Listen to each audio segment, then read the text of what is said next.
இப்ப பார்த்தீங்கன்னா, நமக்கு இலங்கைக்கு தெற்கு பகுதியில ஒரு சுழற்சி இருக்கு. மேலடுக்கு காற்று சுழற்சி இருக்கு. அந்த சுழற்சியின் காரணமா தான் பார்த்தீங்கன்னா வந்து, இன்று மதியம் முதல் டெல்டாவுல பரவலா நம்ம மழை பார்த்துட்டு இருக்கோம். சில இடங்கள்ல பலத்த மழை பார்த்துட்டு இருக்கோம். இந்த சுழற்சியானது வானிலை படிவுகள் என்ன சொல்லுதுன்னா வந்து, படிப்படியா இலங்கைக்கு அ மேற்கு, தென்மேற்கு பகுதியில நகரக்கூடிய ஒரு சூழல் இருக்குன்னு தான் காட்டுது.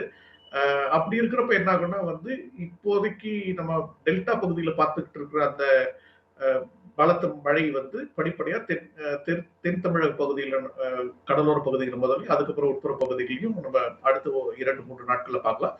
குறிப்பிட்டு சொல்லணும்னா, நாளை முதல் மேற்கு தொடர்ச்சி மலையை ஒட்டிய பகுதிகள், அதாவது தென்காசி, திருநெல்வேலி, கன்னியாகுமரி, விருதுநகர் மாவட்டத்தில் இருக்கக்கூடிய அந்த கிழக்கு சரிவு பகுதிகள்ல சில இடங்கள்ல நம்ம பலத்த முதல் மிக பலத்த மழை எதிர்பார்க்கலாம்.